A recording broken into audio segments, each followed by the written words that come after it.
from Cells to Shells with Trinity, and we are here with an amazing rapper. But this interview is more than special, not only because he is climbing up the charts, doing so well, doing so well with everything that he puts his pen and paper to, but he's family. Please, please, please welcome Nizzle Man. Welcome. I'm so happy that you're here. I'm happy, buzzing, that you're doing things that's like dope, that we could be here and share this instead of just things that I'm doing. So yes, I'm so excited that we're here. We can sit you down. You're always running through traffic and always doing so much. So I'm so happy that you took some time out to share on my platform, and we're gonna go up from here. You ready? To the moon. Okay, so first of all, for people who don't know you, where are you from and how did you start your career? Alright, if you don't know me, I'm Nizzle Man from Port Richmond 241, Staten America. You know what I'm saying? I started my career basically when I was a little jit, like in IS-51, putting my songs on CDs and letting my friends hear it. But my real first notoriety came from Shaheem. I'm the man child, the rugged child from Wu-Tang. I linked up with him and did a song called Mama, I Killed the Man, and another record called Staten Island. And that was in like 2008. And at that time, you know, I was young, he was old, so it was like, I mean, I was the young one on the block. And from there, I just kept it really pushing with the chain gang movement and not stopping. That's exciting. So when you started rapping, was it something that you used to write on paper, or it just came off the top of your head? Nah, I always wrote. Like, there was a time where, there was a summer where I started freestyling, and I was trash, but like I was determined. Like, I ain't gonna lie, I tell everybody, every artist, like, if you're gonna, like, you have to have that. Like, and it's not gonna just come overnight. Some people have it, but if you don't have it, then you gotta just keep doing it every day, like repetition. But I had got casted for a BET like reality show, and I went there, and it was like freestyle, and I was like, I bet it's lit. I had the writtens ready to go, and they was like, yeah, about the room. I was like, word? And it was a green room with 2 speakers. So like, I ain't had nothing. I said a couple of little whack ass bars with the speakers, rhyming with the speakers, but it wasn't it. I mean, I didn't get casted for it, so obviously it wasn't it. So after that, like, I really just wanted to own that craft. So it definitely comes in handy with a lot of things. Okay, so obviously while you're working through your career, you're gonna get a lot of no's, but you shouldn't stop there. That's your advice to people who, you know, I mean, it depends on the no's that you get in. You know what I'm saying? Like, you know, like, I never, like, to me personally, I never really got a no because I don't ask anybody for anything. So, like, I don't know, like, if it's a no. You know what I'm saying? Now, my manager, she pitches me for things that they pass on, but it's never a no. Because in the industry, you know, nobody says no. They'll say, oh, yeah, we're going to pass on this right now. So that just means keep working. Yes. If you get a no, that's what I'm saying. Like, if you do get a no, like, nah, this ain't, like, he don't got it, and it's from somebody of that caliber. Not to say to stop, but if you getting a bunch of strong no's from everybody, even your family and people that you going to bring their product to, then it's time to pack it up. You know what I'm saying? The same for everybody. Yeah, to change your career path. Yeah. Okay, so I know, obviously, so you know my lifestyle as an officer. How do you feel about the conditions of Rikers Island, and how does it affect young black males in America all around? Well, I think Rikers Island is infamous, and I also think, like, growing up in the city, like, urban, and like, if you outside, you in the streets, like, and it don't mean you gotta be the toughest, but if you just into, like, that lifestyle, then Rikers Island is always something that you wanna go to. But then when you get there, you realize, like, I don't ever want to come back. You know what I'm saying? So it's like, growing up for me, just like jail in a sense, period. Like, I always thought it was like a stripe. Like, like a badge of honor? Yeah, like, I'm gonna go through and I'm gonna come back. So like, I was battling the system young, doing dumb stuff and like spa fit at a young age, and just doing little stupidness. So like, when I went to Rikers, it was just like a wake up call, cause like, it wasn't nothing like what you would think somebody would tell you to scare you away from it. So I feel like I gotta speak on it. I thought like hard about even speaking about being incarcerated or anything like that. But what scared me the most was the comfortability that I started to get inside of it. Yeah. So it's like if you talking to like, I'm young myself, but like niggas younger than me, dudes younger than me, anybody my age, if I'm just talking to you, I'm not gonna tell you about the scary moments in the yard or the day room or anywhere you at. It's like because anybody can overcome fear. You know what I'm saying? And if you really somebody that's into action, that's not gonna deter you away from prison. But like for me, it was the comfortability that I got, and I realized I was just around just men. And there's no money, there's no female. We having fun, we reminiscing, we talk about girls in the but how town. long is that gonna last? And even if it does last, it's like what type of life for me and as a man is that? You know what I'm saying? We talking about shorties we had and in the town and what they doing. We call it from the day room, calling back home, getting girls on the phone, getting riled up, talking about magazines they should make and calendars and shit. So it's like I said, I think to me it was the comfortability of, yo, these the guys that we here, we chilling. Like, cause jail, you ain't chilling. You like that's modern day slavery. And my encounter with the COs was like they in jail too. You know what I'm saying? Like it was only 2 COs. Like, and one of them locked in the gate with us. And every day he told us like, yo, listen, I'm in jail with y'all. Like y'all do some shit. Well, I don't know if I can curse. That's okay, you gonna lock it. Edit that out. If y'all do something that's going down, like they're not gonna just pop the gate for me. Yeah, like, I'm in here with, so it's like for the most part, like Rikers Island per se, like the guards, you got the, you know, I think the female guards are more like on time and like shut up, I don't talk in the hall. But like I think for the most part, it's like the city. It's like the guards are like the city. Like nobody say hello when you walking by. Like, so it's like the guards bring that same energy in there, and they have to because a sign of weakness. It's the city. We gonna exploit you. We gonna do. It's like being outside, and I think Rikers is just an extended outside vacation. I never think God ever been up north or did anything like that. So I can't speak for that because I know people gonna watch this and be like, nah, him. Like, up in the mountains, and I had dudes that came home from 23 years, 22 years, 12 years that I'm actually around. And I know that those COs are a different breed, but I'm talking about inner city COs, you might see your cousin. Like, you know what I'm saying? No, like, it's true. It's definitely and it's true. like they so lenient sometimes, which makes it even more dangerous for what's going on because they want to make it home. So like you gotta understand it. Like they want to make it home. Yep, it definitely touched you being in there, being a female officer.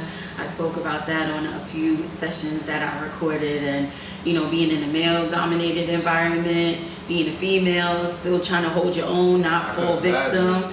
You know, it definitely touched hard you. Because it's just like it's human nature, and then you're in an environment where there's a bunch of males that ain't had no physical contact with females, so you're not even ugly.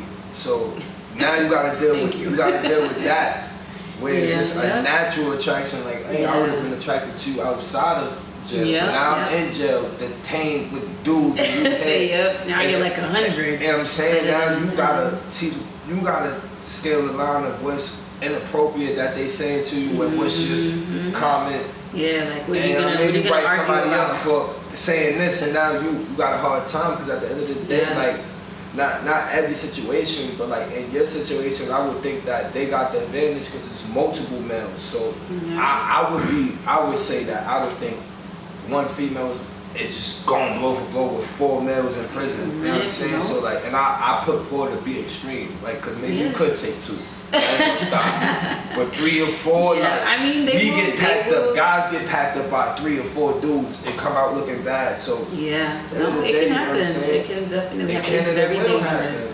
And it will happen and like I've heard stories. Like I've never physically like viewed it. Like I said, like my stint I cut short. Like it wasn't for me. Like, but I've heard stories about like female COs and male COs getting packed out. Like Yeah. badly. So it's just like I said, you locked in there. Something go left, nobody there. Like, who there to help you? Nobody. You know what I'm saying? Like, you have to hope that you made a big enough impact on the house that you're around that they will protect like somebody step up. But that's like I'm saying, jail, Rikers Island, not jail, because I don't want people to get this true. Rikers Island is like the city. If you get punched in your face in 40-second right now, there's a possibility nobody do nothing. But there might be a dude like me that'd be like, nah, that's out of line. And just get involved. One out of a million that say something. And just get involved. Like, yo, bro, we gonna get involved. It's just like in jail, as I guess for a CO, if you was getting packed out, probably majority of people ain't gonna do nothing. But it might be one out that bunch that be like, yo, chill. So it's like, I don't really care about not personal, but I don't care about no COs in jail. We're not friends. Because you never know who's gonna be there for you. You know what I'm saying? Like they I feel for them when I'm in the streets. But in there it's like, damn, bro, every man for themselves. Like they hit, but like at the end of the day, the stuff that we had to do when we was there to try to feel like we home, they're not allowed to even to let that happen. So it's like we ain't friends, but I understand because of people like you and me coming home and understanding their environment that jail is jail. Yeah, you know what I mean? No, for sure. For sure. But we're going to segue into some other information. Congratulations on being the hero of the day on Fox News. Yeah, that was amazing. It was great to see someone from Staten Island doing something for the community. So how did Boxes of Love start? Boxes of Love started 2 years ago, like prior to Valentine's Day. Like it was pretty much something like I had a strong feeling about Valentine's Day with like single women, single mothers, because it's like a stigma, like it's just thrown in their face constantly, like that they single on that day. So like, I mean, when I had brought it to my manager, my sister, attention, like she definitely was feeling it out there. So at the time, like music was like at a whole, and I think it was like, what, Corona? Was it Corona then? I don't know. Yeah, 2 years ago, I think it was the beginning of like COVID, you know what I'm saying? And I just felt like it was something that needed to be done. So we went, I went, and we went around to a couple of people. I don't want to miss nobody, but you had sponsors. We went to a couple of sponsors, and then I covered the rest out of my pocket for what we needed to do. And then that was the first one. And then this last one I just passed that I got Hero of the Day for, that was actually in March for Women's Month. Nice. So we didn't do Valentine's Day. We went just for the month of women, period. And just extended it. And that ended up having such a big impact, you know, and we wish you to the all best. Women. We extended it to all women, single. Like it wasn't like it was like a meetup or nothing. It was like single. If you well, just we felt it. We appreciate it. And then we got a lot of help from like the Staten Island Alliance, which we just like, I don't know if Staten Islanders even know that. We like aligned with Manhattan right there near the ferry, like that's actually like part of Staten Island now. Which is like not technically but like district wise. So like they're part of us, and they call themselves our neighbors, and they wanted things like that. So they was a big part of bringing a lot of product and things out of the meat market over there. You know, they gave out gift certificates for actual food. And like I said, I don't want to miss nobody. The Mount Sinai Church for letting us use the facility, and some of the people that go there volunteered their service.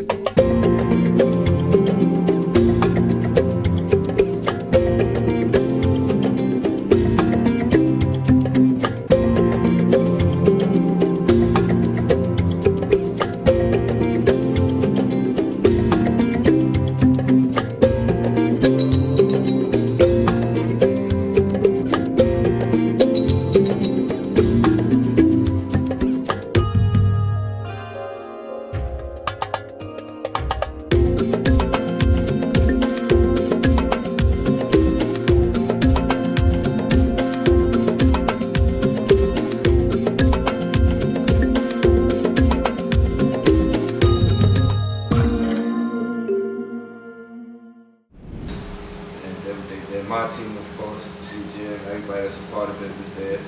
And then like all the women that, you know, showed up, not with any ego or pride or anything, just came in. Yeah, but the way the world is right now, everyone's reaching out for a helping hand. So if there's anything that you can do, and if you ever want to reach out, you can contact CGM Publicity to let them know that you would like to donate. If you have something from your business that you would like to give them, you know, to make this progress even bigger of what they're doing, trying to help the community. So now to the fun part. How do you feel? Okay, how do you feel about going from a civilian to a celebrity? And when did you actually feel like, wow, I'm really a celebrity now? I don't know. Like, I don't really view myself as a celebrity. You know what I'm saying? I think the moment you do that is when you lose focus. Okay. Like, I do know that I'm not the same kid that was just dreaming about rap. I do. I like to acknowledge like the accomplishments we have, but like I was always talented at sports and everything. You know what I'm saying? So like one time when I was over cocky and just thought I was it, like my talents were stricken. Like from the powers above. Yeah, because you got in over your head. Yeah, I was in a slump, and my coach didn't take me. He didn't take me out the lineup. He just told me like, "Yo, you're gonna get out of it." And so I think it was like 2 months. I went from batting 1,000 to batting 0, basically striking out, looking stupid. You know what I'm saying? So like, I think I was 11, and that was my first test of humbleness because my mom's, rest in peace, told me it. Like, your head got too big. So ever since then, and then I got cocky with music too, and then I got writer's block, and like I never thought that was real until I got it, and I couldn't write nothing worth nothing. Wow. So those 2 incidents alone will keep me humble forever, I think, because I'm scared that one day, like if I get too, well, this is me, it'll take the power again. Wow. You can cut it. So could you? Okay, so you were around for the transition from me being an officer to becoming an entrepreneur, and through that time I suffered traumatic losses with my sister and my little cousin. Thank you so much. I know that you had even bigger, we could say, depending on your relationship with the person, your mother and your father. How did you continue with that, and how did it affect you while you were working? Well, like, it affected me in major, like, because I did have like a super mama's boy relationship, and me and my father's relationship was just starting to get somewhere. So like, for the first, like, just off the bat, like, it shut me down. So like, and tying back to what I said earlier, like, I was in jail when my dad had a stroke. You know what I'm saying? So it's like, last time I spoke to my father was in prison on my birthday. You know what I mean? And the irony of it is like he had a stroke August 30th, and then he died August 23rd, 5 days before my birthday. So it's like, I talked to him, and I was in jail. When I get out, he basically dies like 5 days before my birthday. But like, so like that situation is just a whole different situation. And my mom dying is a different situation. It led to me getting both their names tatted, which on my face. And which also like went to my career as well, like with like how I look, I guess, like in my image. But when my mom died, I was just off of the tour with Justina Valentine, and we was trying to like launch the own Nizzle swim and drown. I used to wear the life jacket. We had a whole gimmick, like not a gimmick, but like marketing scheme going with that. And we did the first show at SOB's. It was my first show headliner, so it was just like, yo, it's about to happen. And then she died like 4 days later. That was July 12th, and then she died July 16th. So when my mom died, like the world stopped, and like music stopped, everything stopped. You know what I'm saying? So I would say like I took like 7, 8 months off. Wow. And not even knowing, just taking it off. And I got a referral to my sister, my manager, and I told her, like, yo, I just want to give, like, the next time I want to grieve is when we have something that we like, damn, like, mommy should have had this. So that's been our focus from there. And that was mid-2020. So it's like, I would say, like, April, we started really back, focusing. So yeah, it's almost April. What's that? 2 months away, 3 months away from being a year that I took off. Wow. So like we start coming back with it, like no gimmick, no life jacket. Just me, my hair grew. Just from me being just like carefree. You know what I mean? We twisted it up, and it's just now like I think I finally got out of my own way. Okay. Before them passing away, I was just not carefree either, but it's like I had a lot of marketing schemes that I was doing with music, my voice, just a lot of things.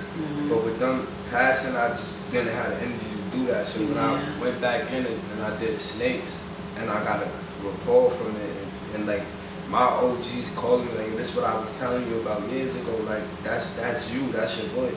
And I'm like, I ain't doing nothing. Like, and I think that little attitude I had with people, like, and thinking like I'm just talking. Like, it birthed into like the Nizzle right now and the energy I have right now. And I also like life too short. So it's just like I don't really think about my moms, my pops. I try not to. The only time I get to think about them is when I'm not busy, and when I'm not busy, that's a problem. So like it's too much, like to really like to stop and that, dwell on it. Look at pictures. It's just like I get upset more than hurt because I can't change it. I can't do. Can't change the things that you couldn't control. Oh, I'm gonna see you again. Like whatever I believe. Like even if I believe in Christianity, like. And I see you again, it's not gonna be like this. Like, you died, bro. Like, you heard us. Like, I ain't gonna get to really rock with my moms and tell her again, like, yo, we made it, like, this far or whatever. And, like, just certain accomplishments that we do, like, in life, just in anybody's life that they would think about, yo, I would wanna have my mom there or my dad there. Like, all of that is stricken from me. And, like, my sisters, so, like, it's just every day is different, but it also make me know that like we all we got. So that's why I'm going so hard and trying to get at least financially right. So we could cope with it. I totally agree with that. I think that us losing those family members so close together and so suddenly, we're like forced to be with each other and just hold each other down. If you have a mission going on, everybody's gonna help you towards that mission, and you never knew that you really needed that support. So you having that, is such a big deal. Is there anything that you would like to give or any piece of advice you would like to give to anyone who is venturing off into having a professional music career? Like, I'm gonna say this, like, start with somebody. I'm saying, like, everybody starts with somebody so that you could gauge your success rate. So if you start with somebody and a solid somebody that's really believes in what you're doing, if you start with them and maybe you don't go viral overnight, you get a year down, 2 years, 3, 4, 5, the moment that person that you value quit, that's when you can know that you have a problem. So it's like, and if you don't do that, just being real with yourself and having that person, if you, let's say you never make it, then that means you never make it in life because you stuck on that dream. So for me, it's multiple people.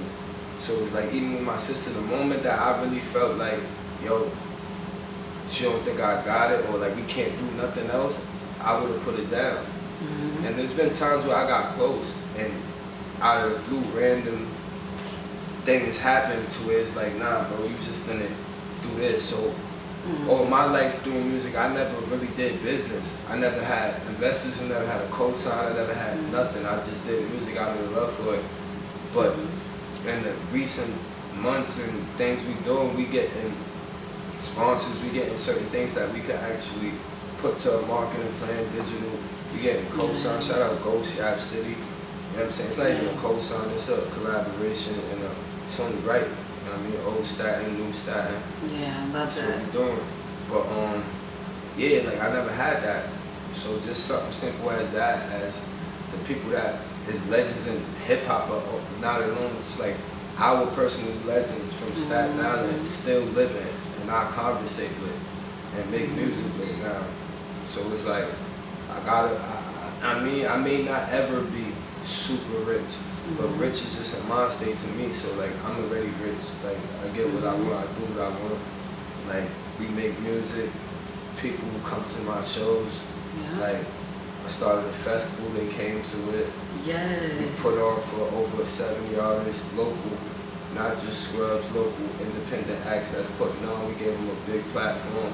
Yeah. We coming back, you know what I'm saying? Like, and it's just that, I just think you gotta keep going, because the way the world is set up, especially for me and like us, we just supposed to be sad and depressed. So that's the normal.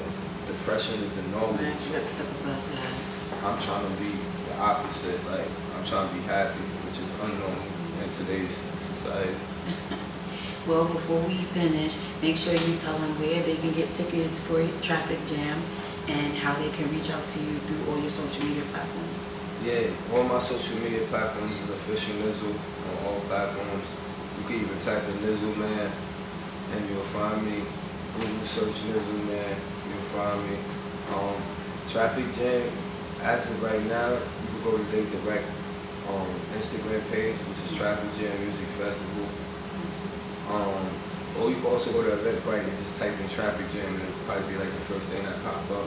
I know they got some early bird specials right now, so if y'all watch this before August 27th, y'all should definitely jump on the early bird and just pull up. You know what I mean? Yes. Thank you so much, Nizzle Man, for stopping in on From Selves to Shows with Trinity. We love you and we wish you the best. Wow. Stories that we have on my time on Rikers Island on From Selves to Shows with Trinity.